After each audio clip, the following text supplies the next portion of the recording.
Bueno, buenos días, buenas tardes a todos y gracias por conectarse al seminario mensual de iField. Hoy tenemos el gusto de contar con la participación de Ignacio Ruelas. Ignacio Ruelas es candidato a doctor en Administración Pública por la Universidad de Nebraska. Es también magíster en Políticas Públicas por la Universidad de Chile. Ha ocupado también diversos cargos públicos como director de presupuesto del Gobierno de Jalisco y asesor legislativo en el Congreso Nacional de Chile, y ha trabajado también como consultor y funcionario en la CEPAL. Ignacio estudia sobre todo temas de descentralización e instituciones fiscales y hoy nos va a hablar sobre el impacto de las reglas fiscales en las municipalidades de México. Ignacio, eh, adelante. Creo que tienes 30 minutos y después podemos tener un espacio para preguntas.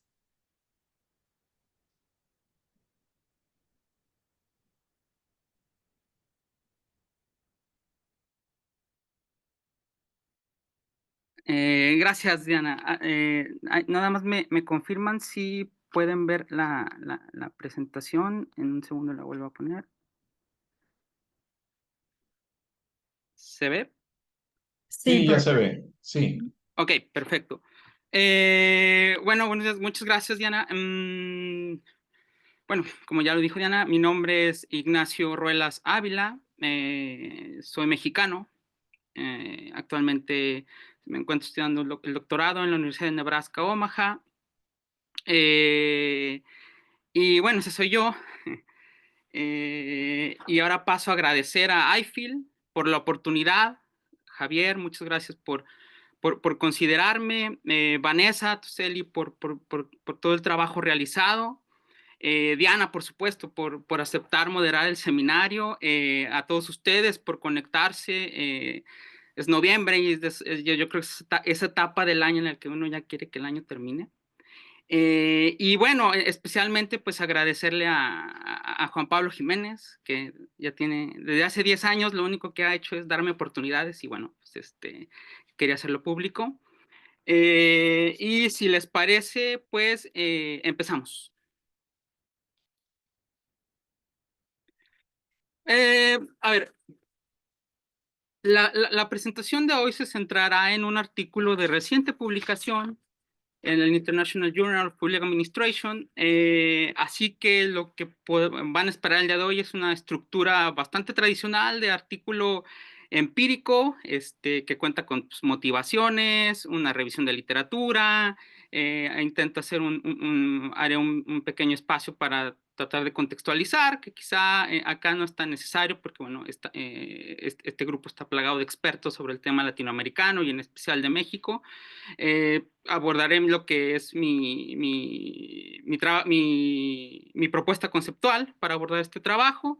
Hablaré un poco del diseño de investigación, tocaré los resultados y bueno, finalmente hay algunas reflexiones finales. La unidad de análisis, quizá como el título lo dice, es la Ley de Disciplina Financiera en Estados y Municipios en México, que fue aprobada en 2016 y que, bueno, a partir del año 2017, pues empieza a tener efectos sobre todo para los municipios, que es como la parte que se está analizando.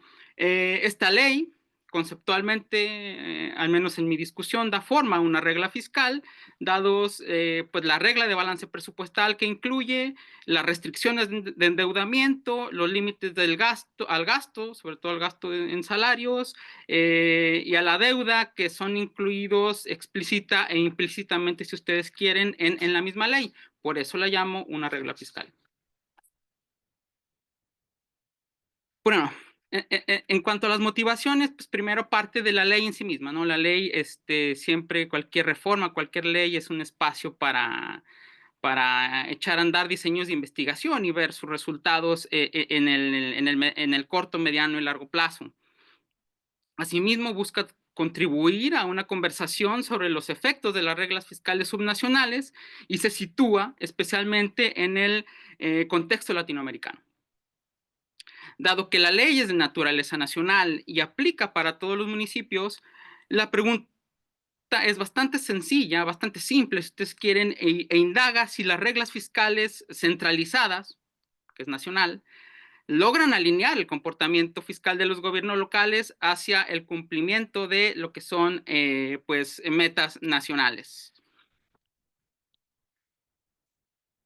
Parte de la motivación de este trabajo también, y que es importante mencionar, se encuentra en un trabajo reciente que publicó el Banco de la República de Colombia, y que, bueno, que por cierto fue expuesto en este mismo espacio, que tiene que ver con un análisis nacional, hablando de Colombia, e internacional de las reglas fiscales que operan tanto a nivel nacional como a nivel subnacional.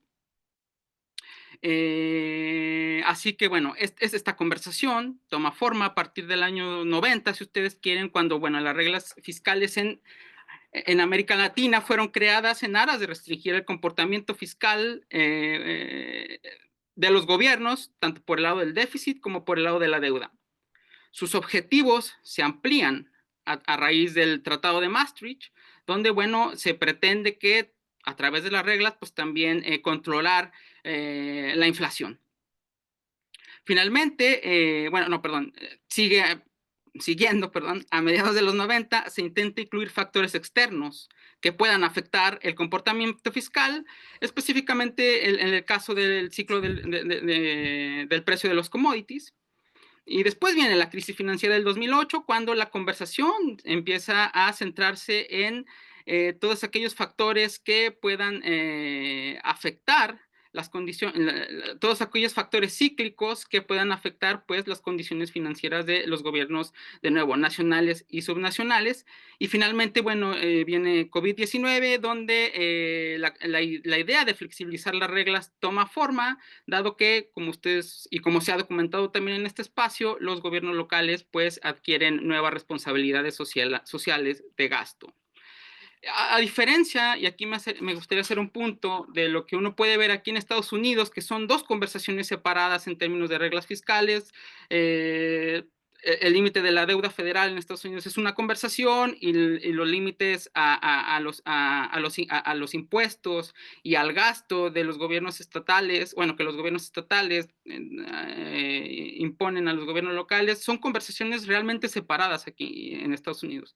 En América Latina es un poco distinto, porque realmente hay un entorno macroeconómico que explica esta imposición de reglas fiscales que parten a nivel nacional, pero que buscan siempre, ya sea, o cuya cobertura va hacia el sector público no financiero, o bien el gobierno general, o bien el sector público en general.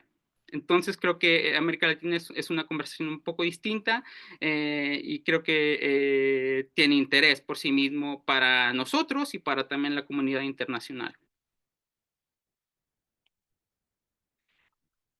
En el 2022 se publicó este trabajo en el que tuve la oportunidad, gracias a Juan Pablo, de participar, que es el panorama de las relaciones fiscales entre niveles de gobierno, un esfuerzo de la CEPAL y del BID, en el que, bueno, realmente lo que se hizo fue recolectar información que nos tratase de explicar cuál es la situación de la relación entre niveles de gobierno en América Latina.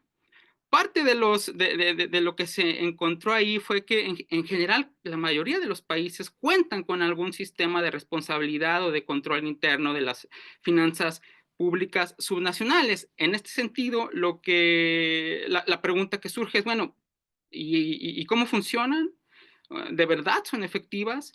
Y esa, quizás haciendo a un lado las experiencias de Argentina, de Brasil y de Colombia, por cierto, la verdad es que se sabe poco.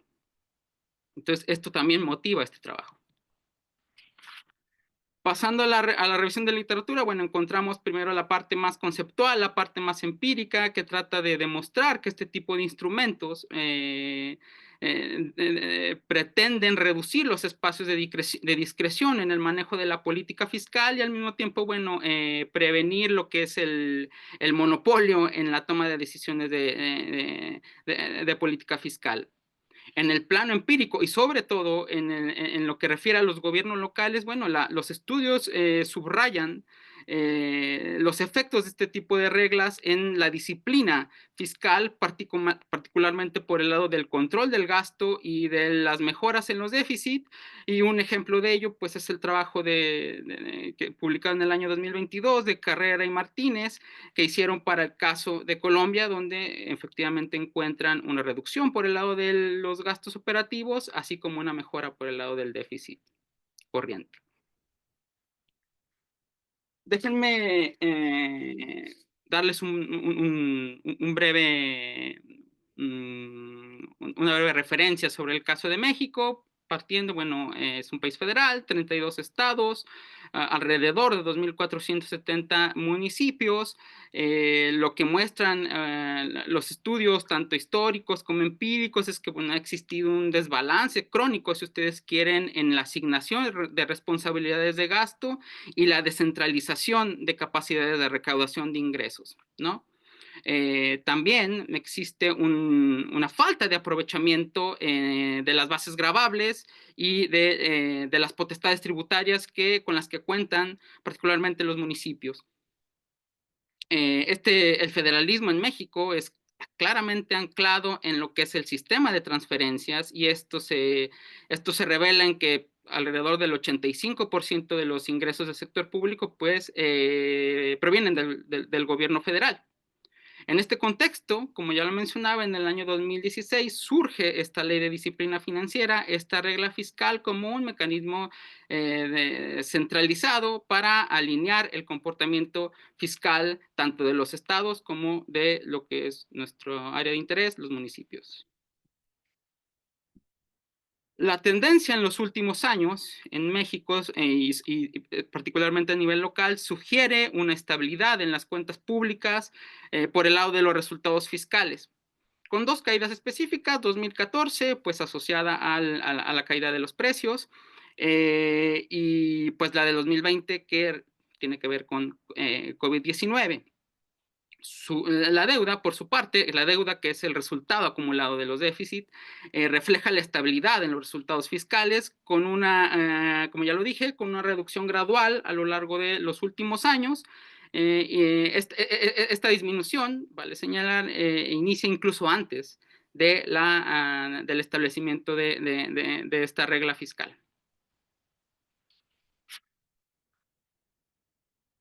A propósito de la deuda, nomás para que no quede en el tintero y lo pueden encontrar en el artículo, pues más del 50% de la deuda es con la banca comercial, lo cual le da un tinte especial a esta conversación,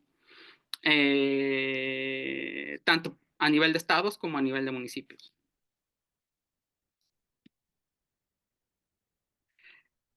Pasando más al marco teórico, conceptual, bueno, pues este estudio trata a la ley de disciplina financiera como una solución de agencia en el plano organizacional frente a diferentes asimetrías de información, disparidades y condiciones adversas que enfrentan los municipios entre e intraniveles de gobierno. La ley busca alinear el comportamiento fiscal a través de reglas de balance presupuestario, restricciones, incentivos y sanciones. En este sentido, la mejora en los déficits y la gestión de la deuda se convierte, pues, en uno de los principales resultados esperados que vendrían a retroalimentar los problemas de agencia que dan inicio que motivan el diseño y la implementación de esta ley. En este sentido, el trabajo pues apunta o sostiene o busca sostener, perdón, tres hipótesis. Primero, las reglas fiscales centralizadas conducen a mejoras en los balances presupuestarios de los municipios. La segunda es, estas reglas fiscales también conducen a niveles decrecientes por el lado de los pagos de servicios de la deuda. Y finalmente, estas reglas darían como resultado una reducción en los saldos de la deuda a lo largo del tiempo.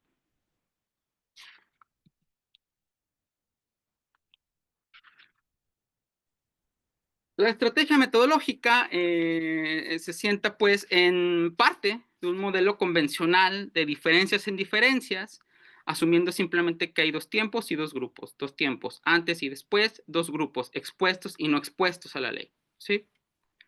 Después de pasando esta lámina, explicaré cómo, más o menos, cómo fue que construí estos dos grupos de comparación. Pero antes de eso, este enfoque de diferencias en diferencias, y de hecho es una discusión que aún sigue, ha sido cuestionado principalmente por el lado de asegurar la equivalencia inicial de los grupos de comparación. La lógica es que, bueno, cuando el simple hecho de comparar estos dos grupos antes y después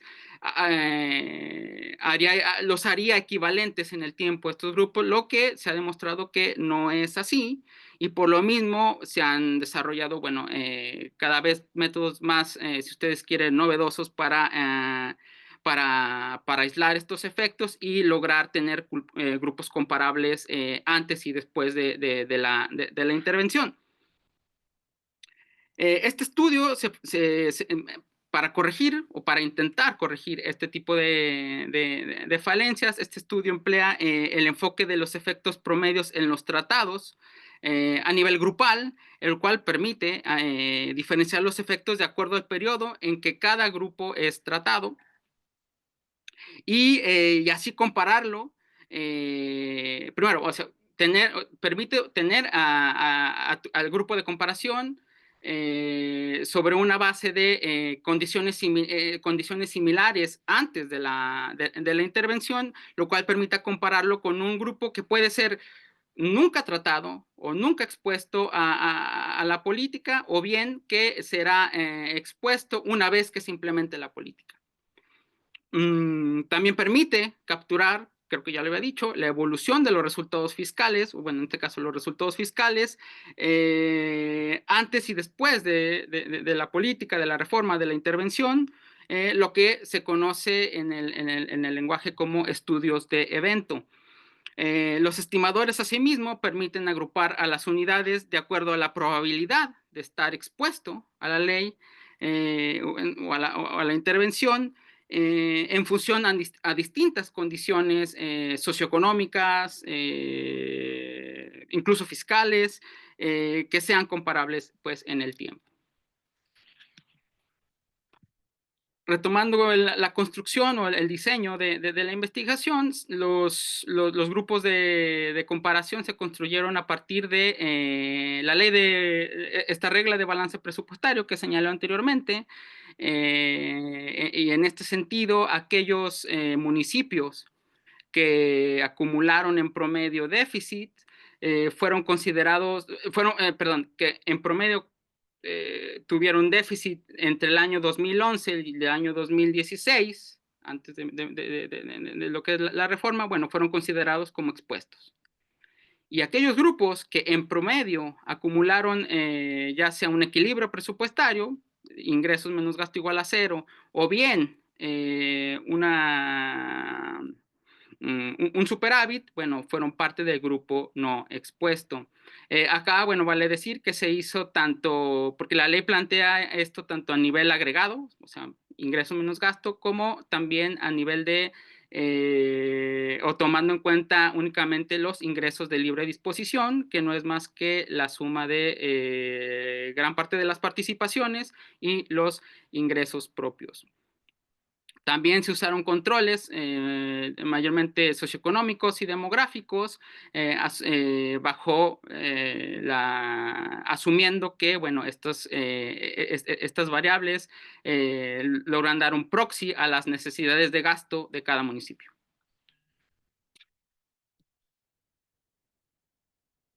Rápido a la parte de las estadísticas descriptivas. Al final, bueno, se obtuvo un panel no balanceado para los años 2011-2021. La fuente, bueno, es el Instituto Nacional de Estadística y Geografía, esta parte que tiene de finanzas públicas estatales y municipales.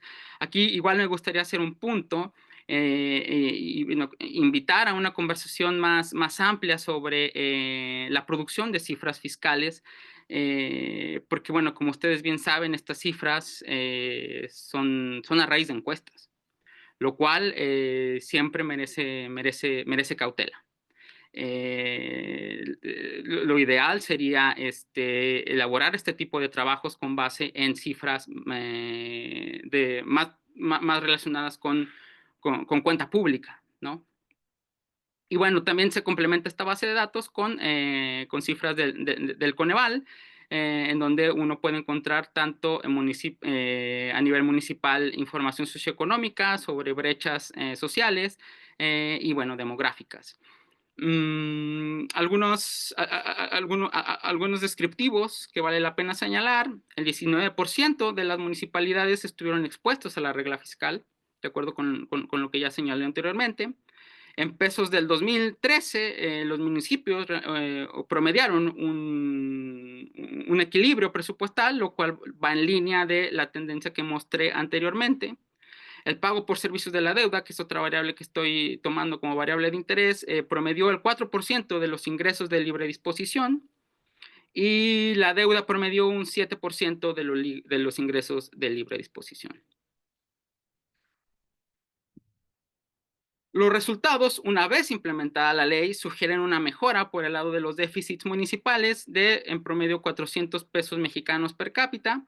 Los resultados después de implementada la ley, como ustedes pueden ver, son estadísticamente distintos de cero, lo cual permite decir que, bueno, son estadísticamente significativos. Y lo más importante, si uno se va al periodo previo a la ley, uno puede ver que las diferencias entre los dos grupos no son estadísticamente significativas, lo que da cierta validez al supuesto de tendencias paralelas. Lo mismo se observa por el lado de los pagos o por la carga relacionada al pago de servicios de la deuda, relacionada a los ingresos de libre disposición. Una vez implementada la ley, lo que muestran los resultados, que es el gráfico del medio, es una reducción en el pago por servicios de la deuda.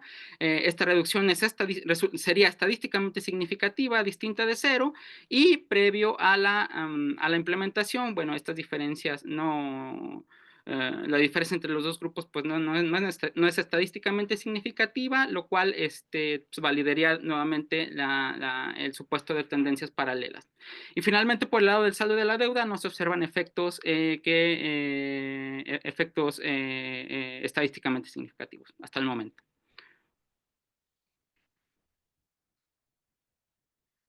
Estamos llegando a la etapa final. Bueno, de acuerdo a los resultados, en el contexto mexicano, las reglas centralizadas parecieran estar alineando el comportamiento fiscal de los municipios, principalmente a través de variables de corto plazo, que en este caso serían los déficits. Primero los déficits, lo que sugiere en un contexto de bajo nivel de aprovechamiento de las bases gravables y de las capacidades tributarias, sugeriría que los ajustes se están dando por el lado del gasto. Esta alineación también se da por el lado del pago por servicios de la deuda, lo cual va en línea con las mejoras en los déficits, y al mismo tiempo pues sugiere un mayor espacio fiscal para reorientar el gasto hacia otros propósitos o funciones de los municipios. Aún, como ya lo dije, no se observan efectos en variables de largo plazo, como en este caso es el saldo de la deuda. Teóricamente, pues el caso de México creo que aporta a la conversación al enmarcar las reglas fiscales como una solución de agencia en sistemas altamente centralizados. Y esto quiere decir que en conjunto con las transferencias intergubernamentales, las reglas aparecen como un instrumento que refuerza la centralización en la toma de decisiones fiscales, tanto en este caso de los estados. Bueno, los estados está por verse porque este trabajo pues se enfoca solamente en los municipios. Finalmente, en términos metodológicos, pues el estudio aboga más por un seguimiento sistemático a los efectos de la ley, así como la adopción de estrategias empíricas que permitan aislar cada vez más los efectos de este tipo de reformas de factores exógenos que pudiesen distorsionar la interpretación de los resultados, específicamente en lo que refiere al comportamiento fiscal de los municipios. Sin más, es todo. Muchas gracias y abierto a preguntas, a discusión, a lo que ustedes me digan. Muchas gracias, Ignacio, muy interesante. Tenemos ahora espacio de preguntas, así que pueden levantar la mano y yo doy la palabra. Em, Podría empezar yo si no, si no hay nadie por ahora. Em, una pregunta, Ignacio. ¿Es posible también, o sea, pensando en ese último punto, cuando hablabas un poco del contexto de las reglas fiscales, de lo importante que es la flexibilidad en estos momentos y sobre todo después del COVID, ¿tendrías alguna forma de ver, no sé, parecido a lo que hacen Carreri y Martínez, qué efectos hay sobre los gastos y componentes del gasto? Y no solo eso, sino también como otras variables más directas del desarrollo económico local de los municipios, como qué tanto se obliga a recortar ciertos gastos, qué gastos, no sé. Y otra pregunta más como de aclaración, ¿cómo es no me quedó muy claro, es una regla fiscal numérica sobre estas variables y cómo, o sea, cuál es como el límite o de qué depende? Gracias, Diana. Mira, partiendo, bueno, los dos puntos son súper importantes. El primero, la desagregación del gasto, bien interesante. De hecho, bueno, realmente este trabajo es inspirado en lo que hicieron Carrera y Martínez. Y al inicio, de hecho, la primera versión de este trabajo incluye algunas estimaciones tratando de, para el lado del gasto educativo, la participación de los municipios, que es bastante menor, la participación de los municipios por el lado del gasto educativo. Obviamente no se observan mejoras, pero acá el problema es la calidad de la información. Yo soy el primero en reconocer la tarea titánica que realiza el INEGI, pero de nuevo, son información que proviene de encuestas y viendo el comportamiento, la evolución de lo que yo estaba tomando como gasto educativo, la verdad es que no tenía mucha certeza. Hacerlo se puede, pero es una tarea titánica, porque o lo que yo haría es agarrar un conjunto de ciudades, quizá un tanto comparables, revisar PDF por PDF sus cuentas públicas y de ahí armar la base para realmente tener en ese sentido, más por el lado funcional o social, evaluar los efectos de esta regla que es bastante importante, o sea, porque al final estamos hablando que los gobiernos se ven obligados a hacer ajustes y ajustan por el lado que es políticamente menos costoso, ¿no? Entonces, claro, no, totalmente, pero se puede, pero no es tan fácil. Y sobre tu segundo punto, sí, a ver, esta ley está inspirada el mes pasado tuve una serie de entrevistas con gente que estuvo involucrada en el diseño de esta ley. Y bueno, todos coincidieron que esta ley está inspirada en la regla colombiana, bueno, y así que incluye, no lo mencioné, está en el artículo, por cierto, incluye un sistema de alertas, por ejemplo, en donde hay límites tanto en tres variables. Límites en la deuda, en los pagos por servicios de la deuda, en porcentaje de los ingresos de libre disposición, como porcentaje de los ingresos de libre disposición. El segundo es la deuda, las obligaciones de deuda, como porcentaje de los ingresos de libre disposición, y finalmente la deuda de corto plazo como porcentaje de los ingresos totales. Hay límites, híjole, me gustaría mostrarlos ahora, pero es un semáforo. por el lado del pago de servicios, pasando el 5% ya estás en amarillo y pasando, me parece, el 25% ya estás en rojo. Por el lado de la deuda, te mentiría si te lo digo ahora como el porcentaje, pero sí, tienes estos tres. Obviamente hay consecuencias a raíz si, por ejemplo, estás en rojo. Claro que hay consecuencias. Y la principal es, pues, no tienes un acceso a deuda. De hecho, lo que podría decir a raíz de esta ley, no sé cuál es tu comentario a raíz de, cuál es tu perspectiva sobre la parte colombiana, pero al final esta ley sitúa a la Secretaría de Hacienda de México, del gobierno federal, la sitúa casi con un rol de agencia calificadora, ¿sí? A raíz de estos límites que te estoy diciendo. Como parte inicial de la ley, bueno, está también la regla de balance presupuestario. No es un límite, es más como una meta, en donde la que señala que en tiempo de vengado, al final de cada año fiscal, pues los estados y municipios deben mostrar resultados fiscales equilibrados, tanto en términos agregados, como lo dije, como en términos de los ingresos de libre, o considerando los ingresos de libre disposición y los gastos operativos. Esos serían los límites. También incluye un límite por el lado del gasto de salarios, que si mal no entiendo es 3%, el incremento de 3% en términos reales. No pueden incrementar más de eso los gastos en salarios. Y si se me escapa alguno, bueno, pueden venir al artículo, pero creo que son todos. Perfecto. Tenemos una pregunta en el chat. Si la persona quiere decirla en voz alta está bien, o si no, la puedo leer. No, mentira, creo que ya se salió. Te voy a leer entonces la pregunta. Evidence from India suggests that the numerical rules work only too well. This limits investments and increases disparities with lagging regions. Perhaps what is needed is to reconsider the base of such rules, linking to own source revenues in a quasi-golden rule approach. Otherwise, you will continue to get a lack of convergence that we see in Mexico. Sí, creo que está como relacionado un poco. Sí, Sí, sí fue más un comentario, pero sí, sí. sí, sí. Javier. Sí, a ver, a mí lo que me llama la atención siempre del caso mexicano es que siendo una federación,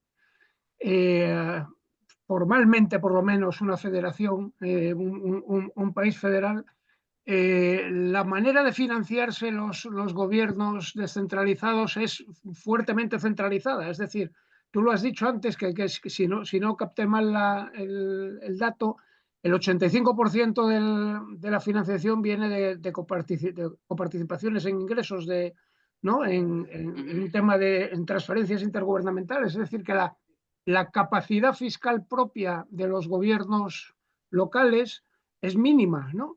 Y por lo tanto la corresponsabilidad fiscal es mínima a nivel de gobiernos locales.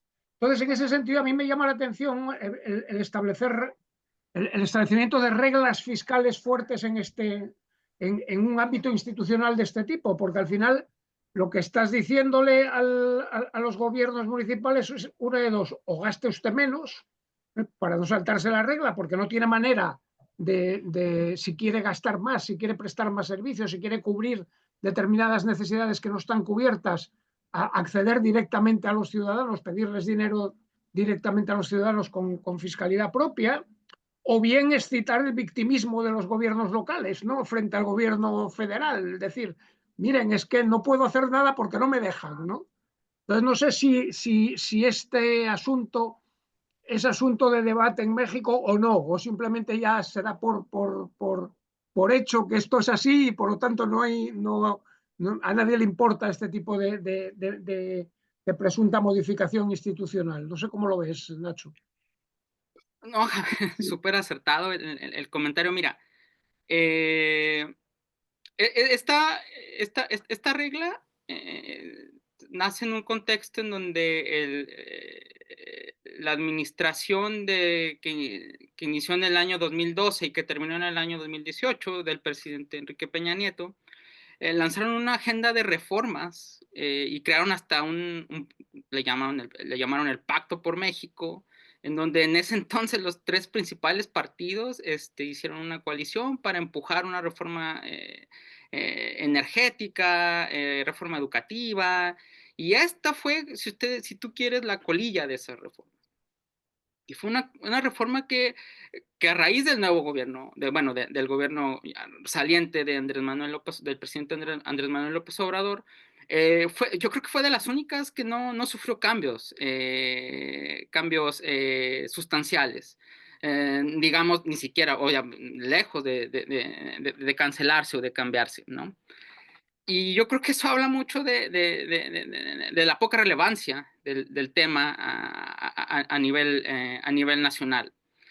Esta ley, como tú dices, que dura, en apariencia se ve que es bastante dura, y esto lo trabajamos con Juan Pablo en el año 2016 y veíamos que en realidad no había un riesgo macroeconómico que diera una justificación sólida al establecimiento de esta ley.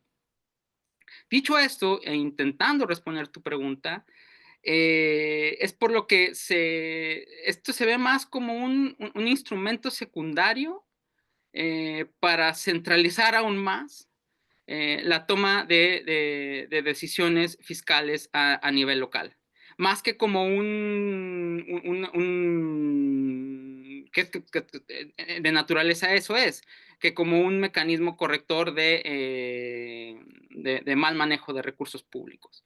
Al final, dado los incentivos incluidos, dado también el mercado de deuda que es altamente bancarizado en México, este tipo de reglas viene a alinear aún más el comportamiento en torno a cuidar la postura fiscal nacional en México.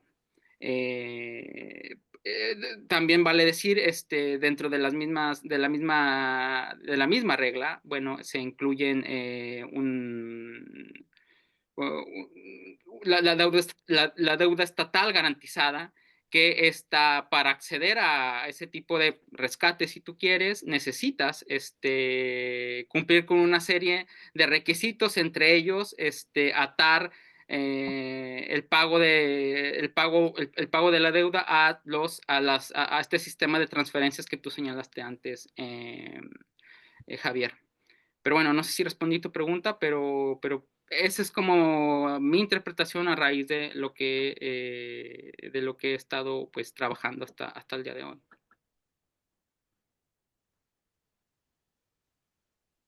Parece que Nicolás está. Sí, Nicolás. Sí, bueno, pues muchas gracias y saludo a todos los miembros de la Asociación Iberoamericana de Financiación Local. Ignacio, te felicito, eres muy joven y está muy bien expuesto tu trabajo, estás en tu doctorado y veo en tu currículum que pues tienes experiencia de haber trabajado en áreas de hacienda pública. Eh, Generalmente agarramos los datos de un país para medir esto, pero llama la atención lo que comentas, que esos datos pues son de encuestas y lo ideal sería tomar de cuentas públicas. Tomar de cuentas públicas pues te llevaría muchísimo tiempo a todos los municipios. Pero, por ejemplo, ¿por qué no hacer eh, de una entidad federativa? Te pongo el ejemplo, pudiera ser, eh, en México se divide en 8 zonas el Sistema Nacional de Coordinación Fiscal integrado por 4 estados. ¿Por qué no hacer estudio de una zona o de 2 zonas o bien de un solo estado? El caso de Coahuila, por ejemplo, fue muy sonado que de ahí hubo desvío de recursos para financiar la campaña precisamente de Peña Nieto, que inició en 2012. Y recuerdo que precisamente cuando ganó él y en enero del siguiente año, se declararon en quiebra todos los alcaldes del estado de Chiapas, no sé si lo recuerdas. Sí. Y el secretario de Hacienda, se me olvida quién fue el primer secretario de Hacienda con él, pero lo que fue y le dijo, se ¿Con reunió, Peña Nieto? Sí, Ah, ¿quién Videgaray. fue el primero? Luis Videgaray. Videgaray. Se reunió con ellos, se sentó con los alcaldes de todo el estado de Chiapas y les dijo que no había dinero simplemente. Y de ahí se derivó esta ley. Eh, debería, debería de buscarse evidencia, por ejemplo, para un caso de un solo estado y para acá, el caso de las cuentas públicas, por ejemplo, de un estado sí son accesibles, aunque no están actualizadas. Por ejemplo, acabo de hacer un trabajo en Sinaloa y resulta que la cuenta pública no se actualizó hasta el año 2016. Pero aquí nada más es un comentario nada más. Eh, desde los setentas, el pionero en controles sobre la deuda pública fue Alemania, pero su objetivo fue buscar una regla dorada, es decir, bajar el gasto corriente en pro del gasto de inversión. Entonces, una de las hipótesis pudiera ser para otro trabajo que tú pudieras hacer en el futuro es, ¿qué tanto se ha reducido el gasto corriente en favor del gasto de inversión? No, no sé. Ese es mi comentario. Este, te felicito. Muchas gracias, Nicolás. Y bueno, así como Diana, das un punto específico. También, en una primera visión de este trabajo, incluí la parte de gasto de capital, pero de nuevo, no, la verdad, no me animé. Porque bueno, el gasto de capital tiene bastantes detalles que realmente no sé si la encuesta esta que, una vez más, a raíz a través de este trabajo titánico que hace el INEGI, no sé los detalles de ese gasto de capital, ¿me entiendes? Que sí lo desglosan, pero bueno, lo que observé es que con controles y sin controles, bueno, el gasto de capital no solo no es afectado, sino que incluso en ciertas partes aumenta. Pero como tú dices, quizá usando casos específicos, con datos de alta calidad, podríamos profundizar tanto por el lado de la inversión como por lo que señalaba Diana de gasto más pues social, si tú quieres. Pero sí, no, totalmente de acuerdo y creo que el siguiente paso sí sería pues analizar más casos específicos. Y otra vez, dada Muy bien, muchas las gracias. restricciones de la calidad de los datos, ¿no? Que no es un problema solo de México, o sea, es un problema latinoamericano. Sí. Y yo creo también, Ignacio, que de pronto, o sea, el análisis se podía enriquecer también si miras distintas definiciones de tu tratamiento. O sea, si entendí bien, como que los tratados son los que antes de la ley ya están como por encima del límite. Ujú. Pero tú me decías que hay varios límites, entonces, o sea, sería bueno saber como que cuáles son, o sea, si esos que estaban ya muy mal son los que eh, explican la mayoría de los resultados o los que estaban como en el límite inferior, en esos no importa tanto, como que dividir el tratamiento en dos o en tres y ver cómo, en dónde se concentra el efecto, sí. No, estoy totalmente de acuerdo. Ahí le voy a echar la culpa a los revisores del artículo, porque, porque yo proponía, de hecho, proponía dos tipos de construcción de grupos. Proponía tanto con base en esta regla de balance presupuestario, por un lado, y por el otro, la parte tomaba en cuenta tanto la deuda, si estaban de amarillo para rojo, como la Ujú. parte de pago por servicios de la deuda también si estaban de amarillo a rojo. Y bueno, al final, de hecho, eso fue lo que presenté en las jornadas hace 2 años, bueno, Ah, en ok. Costa Rica. Lo hice con base en eso, en esos límites. Pero bueno, al final, en las revisiones, bueno, la conclusión fue que la más creíble era pues tomar en cuenta solamente la regla de balance presupuestario. Pero yo estoy contigo. Ok, bueno, no sé Me si... retiro, tengo que ir a clases. Hasta luego, hasta la próxima. Nicolás, Luego, mucho gusto, gracias. gracias. Bye. No. sé si tenemos más preguntas. Eh, Yo, Juan Pablo Jiménez. sí, Bueno, felicitaciones, Ignacio. Gran trabajo, la verdad. Eh, no, me quedé pensando a partir de la pregunta, del comentario de Tijam, de la pregunta de Javier, de tu presentación. Uno podría imaginar como que México es un federalismo diferente al resto. O sea, en América Latina, ¿no? Hay 4 países federales, saquemos Venezuela, queda Argentina, Brasil, México. Pensando dos indicadores, uno tiene que ver con la autonomía tributaria. México es mucho más baja que Argentina y Brasil. Pero también pensando en términos de cómo fue la implementación de las reglas fiscales subnacionales, ¿no? Eh, en los 3 casos son diseñadas a nivel central, pero en el caso de Brasil y de Argentina, tuvieron que ver, en primer lugar, con una crisis, o sea, con la atención de una crisis de deuda provincial, ¿no? Cosa que bien Nacho aclaró que en México no pasó.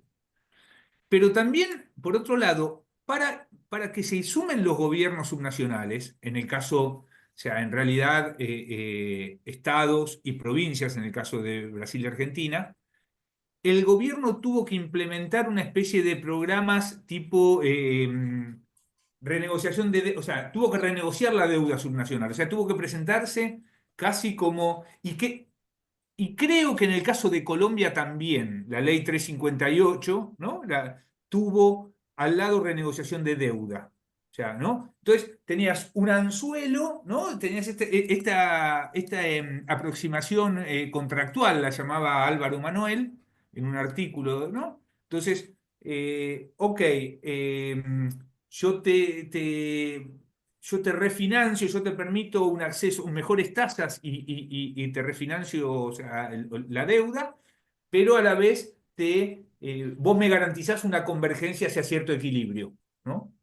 En el caso de México nada de esto fue necesario. O sea, en el caso de Argentina provocó una discusión sobre el federalismo, una discusión muy grande sobre si el gobierno central tenía potestades o no para aplicar una ley de reglas fiscales a nivel subnacional, y se quedó en que tenían que adherir los gobiernos. O sea, no es, o sea, tuvieron que adherir, y la adhesión tenía que ver fundamentalmente con aquellos que estaban más necesitados de renegociación de deuda.